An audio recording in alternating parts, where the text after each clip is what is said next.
Welcome back, everyone. I hope you're doing amazing. Now we're going to watch the entire history of the Ottoman Empire. Love this channel. You know why I love this channel? It's like an encyclopedia of everything. I think that's why I'm attracted to like oversimplified and videos that really tell a large story.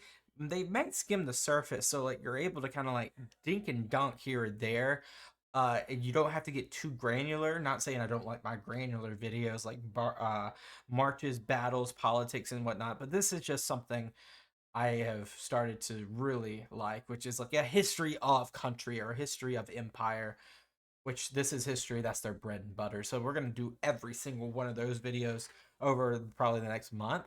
I don't know. Let's do the Ottoman Empire. Jump right in with me. Of October. On the 29th of October, 2023, the Republic of Turkey will have celebrated 100 years since its founding in the wake of the dissolution of the Ottoman Empire. Fairly a recent country, honestly. A country that's been this piece of land.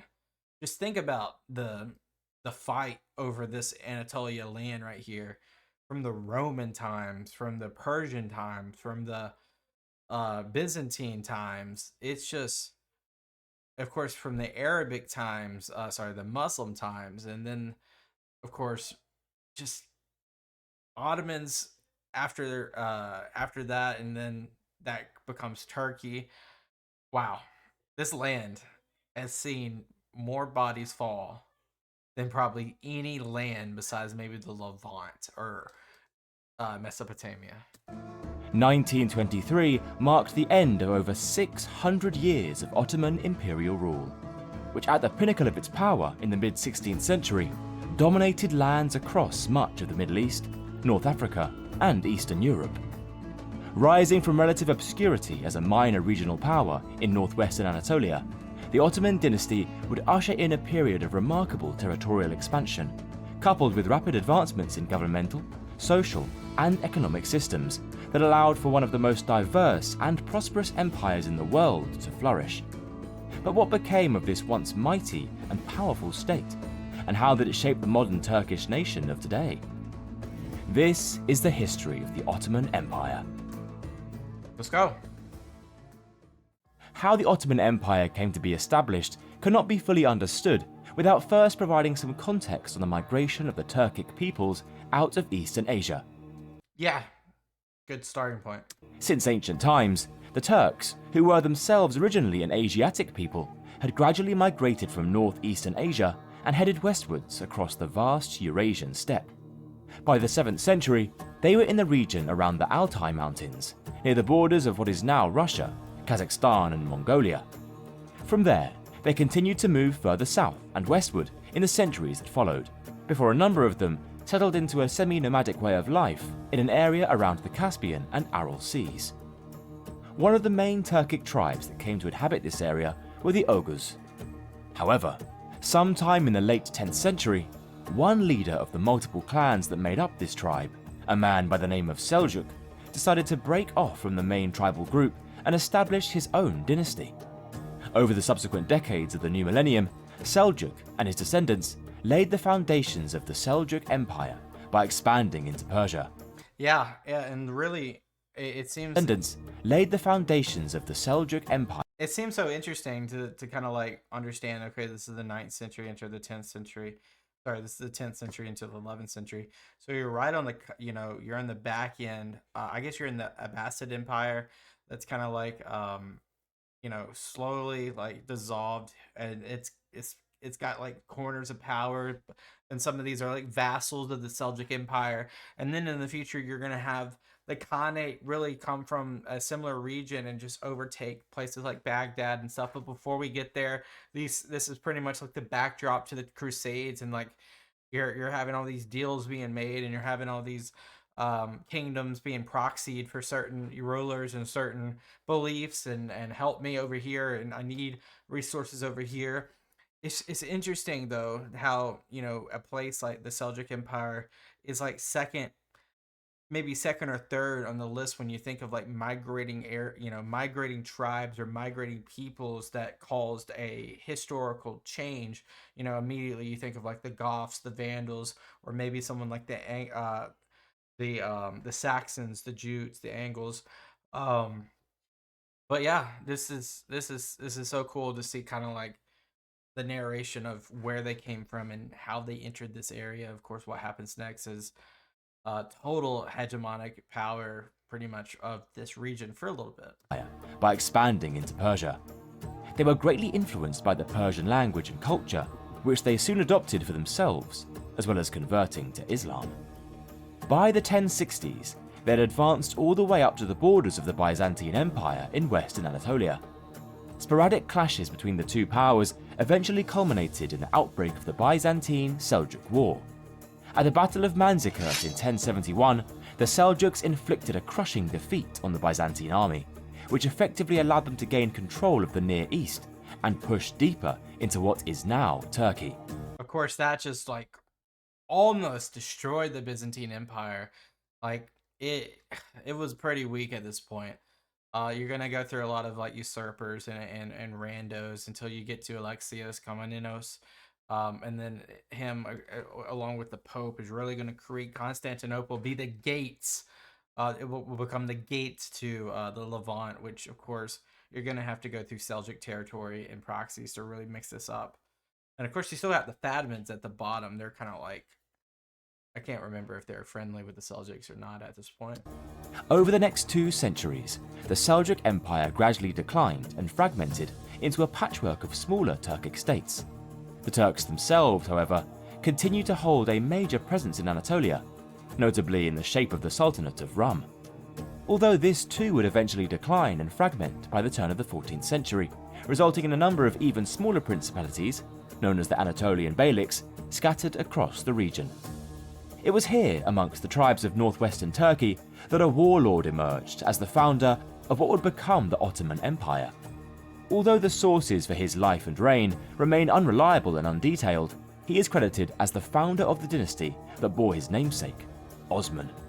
And this reminds me a lot of like early Italia, where you have like the Etruscans and you have like the Bruttians and the Samnites and all these different regions, and Latins as well.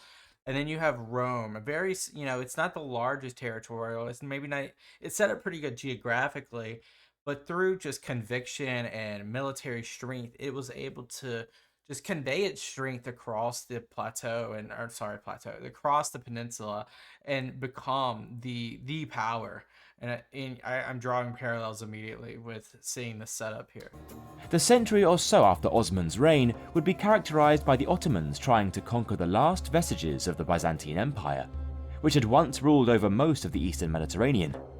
By the 14th century, however, this was now reduced to the southern portion of the Balkans, mainland Greece, the Greek islands, as well as a small amount of territory in Turkey. Their empire was ruled from Constantinople, the most formidable walled city in the medieval world, and one which had withstood many sieges over the centuries. Oh yeah. If the Ottomans were to expand beyond northwestern Turkey, they would have to do so at the expense of the Byzantines and take their capital city for themselves. A major step forward occurred in 1331, when the city of Nicaea fell to the Turks. Some years later, in 1369, Adrianople, a city just 200 kilometers from Constantinople, near the borders of Greece, Bulgaria, and Turkey today, also fell to the Turks. So, like, maybe he'll explain. If not, please give me some context in the comments. I've always seen this map, and it's like almost, it's like an enclave right here in the midst. I mean, they have a water passage, so I'm guessing that's how they get, they still have land in Greece and probably Crete at this point too. But my concern here is now you're surrounded. What does that mean? Do you have land envoys? Is there a possibility? Is there a hostility? Is the only way for getting new things in and out by the water? What does that mean? Is there blockades? Is there, problems with piracy? Is there just, what does the power structure here look like? It's a weird time to be in the Byzantine Empire, a very weird time to be in Constantinople. And was turned into their capital for a short time, while further conquests in Serbia and Bulgaria followed. A brief period of internal turmoil occurred within the Ottoman Empire in the first decades of the 15th century, but in 1451, Mehmed II was restored to the Ottoman Sultanate and determined to conquer Constantinople once and for all. Other people have said the same thing. In early April 1453, he laid siege to the great city, which lasted for 7 weeks, before the walls were breached and the Ottoman army flooded in. Fittingly, the last emperor of the Byzantines was Constantine XI, who shared his name with Constantine I, the original founder of the city over 1,000 years earlier, and whose eponym he had bestowed upon it. That's similar to, like, wasn't Romulus one of the names of the last Western emperor? So it's so funny. Constantine XI fell in the fighting of the 29th of May 1453, and the city itself fell to the Ottomans later that same day. Constantinople then became the capital of the burgeoning Ottoman Empire. As a statement of the Ottomans' conquest of the city, the Cathedral of Hagia Sophia, which had been built by the Emperor Justinian over 900 years earlier, was reconsecrated as a mosque. I'm so glad they didn't destroy it. They could have well easily just destroyed the Hagia Sophia, but they didn't. And I mean, I'm not saying they would, like, because they're that type of people. I'm saying just, like, if you look at the history of a lot of conquests, sometimes that happens, but we did not lose it to history. We got just a different, a makeover. With the 4 minaret towers at each corner of the complex being added shortly afterwards. The conquest of the Byzantine Empire and the fall of Constantinople were just the beginning of the rise of the Ottoman Empire. In the centuries that followed, the Turks set out on a course of expansion and conquest across the eastern Mediterranean, Middle East, North Africa, and into the Balkans and Black Sea. And I sometimes think to myself, what happens if this happened in 700 or 800, whether it be the Rashiduns or the Umayyads or even the Abbasids? Like, what if they could have done this? Like, what would that have meant for Europe? Would that have, because it seemed for the longest time, besides Byzantium, that a lot of the Muslim powers just couldn't outmatch the Normans, couldn't outmatch the Europeans, the Hellenistic area. But Ottomans did, obviously. They had proximity as well. But the Ottomans did, but it's just a fun hypothetical. In the early 1460s, Mehmed II quickly overran Morea in Greece, the Empire of Trebizond in northern Turkey, and then Bosnia in the Balkans. Wow. By the time he died in 1481, he had expanded into southern and eastern Turkey, conquered Albania, and also sent an expedition to the Crimean Peninsula, which established an Ottoman presence on the northern shores of the Black Sea in the mid-1470s. Who was there prior in the Crimean Peninsula? Obviously, you have the Tsardom happening up north. I can't remember my dates. His successor, Bayezid II, was just as formidable a warlord, and during his 30-year reign, he added new territories to the empire in Syria and the Levant, after defeating the Mamluks of Egypt in a war for dominance of that region. Additionally, he also consolidated Ottoman control over the Aegean Sea, after battling against the Republic of Venice, who controlled many of the islands and the passing trade routes between 1499 and 1503. Yeah. His successor, Selim I, is also noteworthy, despite only ruling for 8 years between 1512 and 1520, but nevertheless conquered virtually all of North Africa. In 1517, his armies defeated the Mamluks at the Battle of Radania and brought Egypt and much of Libya under Ottoman control, Wow. while Hayreddin Barbarossa, the ruler of much of Algeria and Tunisia, agreed to become an Ottoman vassal in 1519. Got a trident. That is so cool. Perhaps the most famous sultan of the Ottoman Empire, and one who above all others undertook its greatest expansion to the height of its power, was Suleiman the Magnificent. Yeah. Ru- Onion hat. Ruling for half a century between 1520 and 1566, his sultanship witnessed the Ottomans emerge as one of the foremost global powers, as he completed the conquest of much of the Balkans and took his armies all the way to the gates of Vienna, which he unsuccessfully besieged in 1529. And we know why. He also secured the island of Rhodes from the Christian Knights of St. John in 1522, captured the city of Tripoli in North Africa in 1551, Who had Tripoli prior? and expanded into the Arabian Peninsula and Iraq. By the time his reign ended, Ottoman rule extended from Hungary and the northern shores of the Black Sea, south towards Egypt and Oman, and from Algeria in the west to the shores of the Caspian Sea in the east. That's crazy how much territory that is.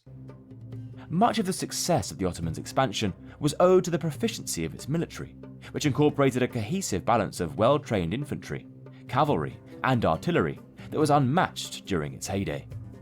Amongst the elite troops were soldiers known as janissaries. These were men who were captured as child slaves from Christian lands in southwestern Europe and forced to convert to Islam.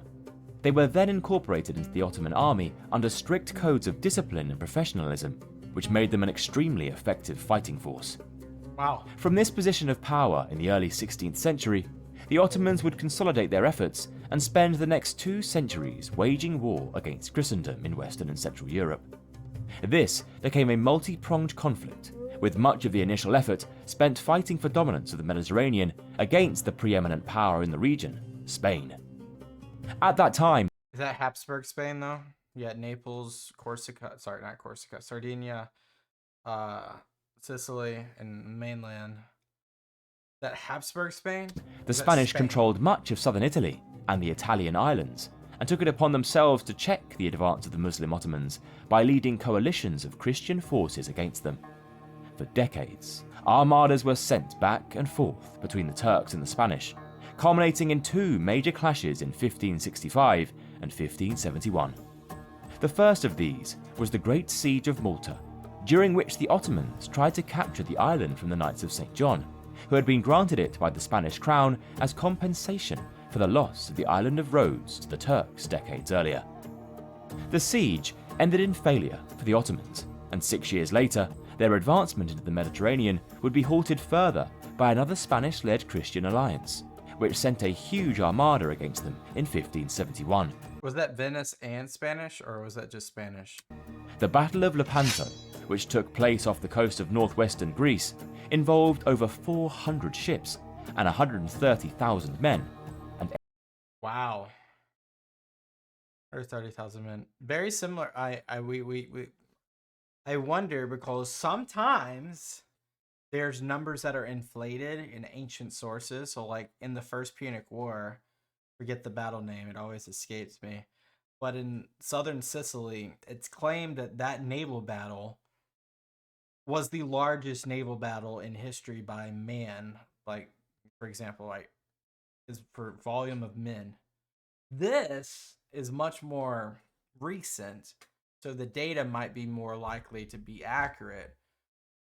I'm just curious, does this hold a flame? I can't remember the number for the other one, but this could hold a flame. Ended with another defeat for the Ottomans. Not sure though. Although this proved to the Christian powers that the threat from the Turks could be contained to some extent, this setback, from the Ottoman perspective, merely shifted their focus to other areas of Europe where they wished to expand into. Ever since their victory over the Hungarians at the Battle of Mohacs in 1526, complete control over Central Europe lay tantalizingly within the Ottomans' grasp, were it not for the Austrian capital of Vienna barring the way across the river Danube. Although they had failed in their previous attempts to take the city in 1529, under the leadership of Grand Vizier Kara Mustafa Pasha, a new siege was launched against Vienna in 1683. Despite fielding an army of over 150,000 men, the Ottomans could not take the city, and when a Christian Holy League relief force, This is the famous Winged Hussars, led by the Polish King John III Sobieski, arrived on the 12th of September, they were routed before the walls in what was the largest cavalry charge in history, Yep. with 18,000 horsemen charging into the Turks' encampment. Now they need to make a movie about that. They did make a movie about that. Link it below if they did, because I don't know. The defeat at Vienna marked a turning point for the Ottoman advance into Europe, after which they would gain no further ground on the continent. Wow. Okay. As the late 17th century progressed into the early 18th, the Ottoman Empire began to slowly stagnate and enter into a relative period of decline. Much of this was owed to the complacency of the sultans of this period, who had over time gradually taken a more backseat approach to the governorship of their empire. As we always see, a monarch of a large or an emperor of a large territory, as times become more progressive, it becomes more of a conventional ceremonial role. Empire. Prior to this, the Ottoman system of government, which was headquartered in the Topkapi Palace in Constantinople, had generally seen active and engaged sultans take a direct role in the affairs of the empire, especially early on in the 15th and 16th centuries. However, with each passing generation, the day-to-day decision-making increasingly fell to the Grand Vizier, who acted as Prime Minister, and a small army of officials and administrators. All the while, the sultans passed much of their time away in their harems and gardens. The governance of the empire was largely decentralized in its approach, insofar as taxes were collected from the provinces to maintain a large army, but the regions themselves also had a fair degree of autonomy under local rulers and governors. It was also a tolerant empire. Whilst conversion Got the Acropolis? to Islam was beneficial to those looking to advance up the social hierarchy, it was by no means mandatory. Christians and other religious adherents were accepted under the Ottoman Empire, and it even became a primary haven for Europe's Jews, who faced persecution and expulsion from countries like Spain during this era. Cities such as Thessaloniki became centres of religious cosmopolitanism in the early modern era, with the majority of 54% of its population being Jewish by as early as 1519. Okay. The Ottoman Empire was also initially a very wealthy one, with extensive trade networks that flowed from as far afield as India and China. I mean, they monopolized the trade because of the Constantinople seizure in 1453. But that makes perfect sense. I mean, where else are you going to go from east to west at this point? I guess the trade routes are already set up at this time anyway. In the Indies, kind of go across the southern Cape of Africa. So, but on land, you really don't have anywhere to go. You could somehow skirt past through Russia, but not too many routes. Along the Silk Road, through to cities like Constantinople, Alexandria in Egypt, as well as Antioch and Damascus in the Levant. Over time, however, as the centre of world economic activity shifted from the Mediterranean to the Atlantic, large ocean-going vessels carrying trade out of the Americas and the Far East effectively bypassed the Ottomans and reduced Europe's reliance on the overland trade routes that passed through their territory, effectively making them obsolete. With this economic stagnation and imperial decline, the Ottoman Empire began to fall behind its European rivals, who were themselves experiencing a scientific revolution, with developments being made on all fronts due to rapid advancements in technology. As the 18th century progressed, the Ottoman position came to be seen as less of a threat and more of a weakness that could be exploited, with the lands that they had conquered in centuries past now looking ripe for reclamation. When did the Ottoman Empire become the sick man of Europe? Russia and Austria in particular began to take the fights to the Turks, seizing Ottoman-controlled lands along the northern shores of the Black Sea, the Caucasus, and in the Balkans. Meanwhile, in North Africa, the local governors began to exert growing levels of independence, and by the end of the 18th century, Algeria, Tunisia, Cyrenaica, and Egypt were practically sovereign in all but name. As poor as the situation was for the Turks in the 18th century, it was soon eclipsed by the events of the 19th, as the Ottoman Empire became known as the sick man of Europe. That's when. As early as 1804, an uprising occurred in Serbia, which immediately called the Ottomans' control over the Balkans into question. The steady fracturing of the empire continued in subsequent decades, with the Greek War of Independence breaking out in 1821. We need to learn more about that. This led to the emergence of an independent Greek state by 1829, which was supported economically and militarily by Great Britain, France, and Russia, who were eager to see the Ottoman presence in the region decline for their own benefit. A year later, the nominal Ottoman hold on Algeria was ended entirely when France invaded and began establishing its own colony there. Throughout the 19th century, but more notably during the 1850s, Russia looked to expedite the decline of the Ottoman Empire further by advancing into their territories around the Black Sea. Unlike in previous instances where the Western Christian And that's where you're going to see France and the UK go against Russia, because Russia's kind of been a thorn in their side ever since the Congress of Vienna. Powers sought to capitalize on such an opportunity and join the fighting against the Turks. Britain and France did not want the Ottoman Empire to collapse in its entirety. This was in part to preserve the balance of power in Europe, with no one nation controlling too much territory or exerting influence. They subsequently joined the conflict in There's Napoleon right there, the third.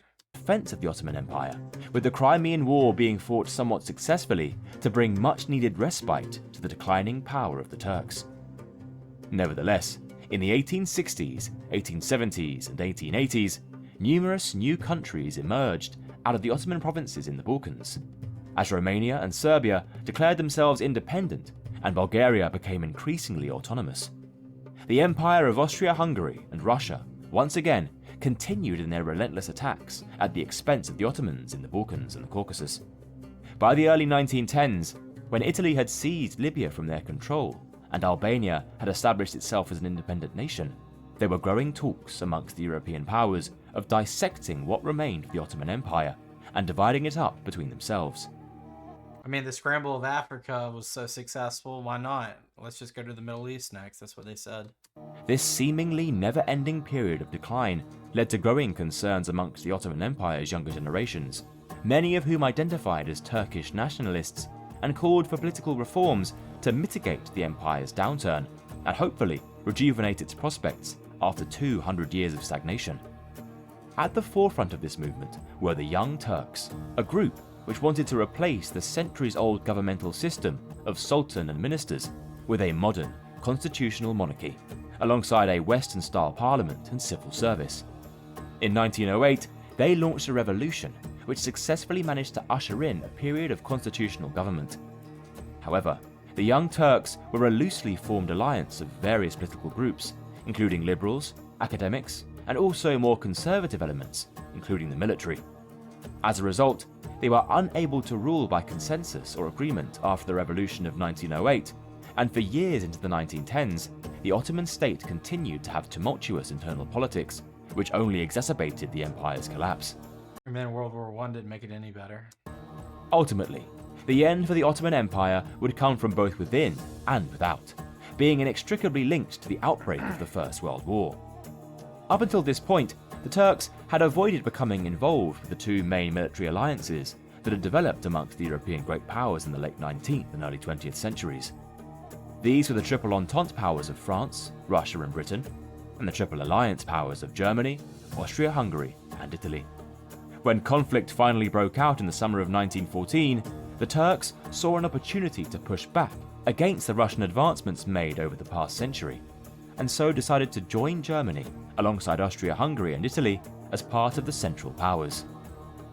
The Ottomans had mixed fortunes during the war. On the one hand, they scored a major victory against the British and Anzac forces during the ill-judged Gallipoli campaign, but in the Middle East and the Levant, they lost much of their territory to the Arab Revolt of 1916 to 1918, which was instigated by the British adventurer T.E. Lawrence, better known as Lawrence of Arabia. There was also Need to learn more about that too. a much darker and brutal aspect to Ottoman activities during the war, as from 1915 onwards, the government engaged in acts of genocide against its Armenian subjects, Oh yeah. Not talked about enough either. resulting in the deaths of an estimated 1.5 million people. Crazy. Overall, the war was a disaster for the Turks. As like with Germany and Austria-Hungary, it simply could not maintain the war effort, and by 1918, the Turkish military was in collapse across numerous fronts. With the end of the First World War in late 1918, the victorious allies in the shape of Britain, France, Greece and Italy, who had changed sides in 1916, occupied much of Turkey and began to contemplate its post-war future. The Ottomans' last remaining territorial possessions in the Levant and the Middle East were divided up by Britain and France, Was it one of the 14 points or no? I can't remember. who occupied them as imperial mandates of their own empires. The Ottoman state was thus restricted largely to what is now Turkey itself, but even the territorial integrity of this was soon threatened by the claims of Greece and Italy, with the former looking to annex the lands its people once occupied as far back as Byzantine and ancient Greek times, Really? and the latter seeking control of some islands, such as Rhodes, as a form of compensation for its role in the war. Yeah. All of this resulted in a revolt against the Allied occupation of Turkey in May 1919. The Turkish War of Independence, as it became known, would last for 4 years and would result in the emergence of the modern Turkish state and the subsequent terminus of the Ottoman Empire. In the early stages of the war, the remnants of the Ottoman government in Constantinople sided with the Allies in an effort to preserve what little of their empire remained. Their opponents, the Turkish nationalists, who were now led by the former Ottoman general Mustafa Kemal Atatürk, occupied much of the centre of the country and experienced extensive military losses, with Greek and other Allied forces campaigning far inland. Wow. However, in the course of 1921 and 1922, the Turkish nationalists ardently fought back, gradually pushing the Greeks and others out of mainland Turkey, and effectively secured a favourable armistice in October 1922. The following year, under Atatürk's leadership, the Grand National Assembly in Ankara was recognised as the legitimate Turkish government, with the signing of the Treaty of Lausanne, That's why Ankara is the capital. which ratified the independence of the And then Constantinople, I don't know when that changes to Istanbul, but yeah. modern Republic of Turkey. The war was officially ended, and the capital city was transferred from Constantinople to Ankara. With that, the Ottoman Empire, which had dominated much the Middle East, North Africa, and parts of Eastern Europe for well over 600 years, was formally abolished and ceased to exist. Oh, jeez. What a ride. What a ride those Turks were on to get to a point. And then it's like they came back, right? You know, they came, they went, and they came back. But the Ottomans, they had a wild ride. Like I'm just saying, imagine if Vienna was successful, what would have happened? Right? If Vienna was successful, what would have happened? And then I'm sure you guys might have answers, but why didn't they try? Maybe they did, and they just didn't talk about it.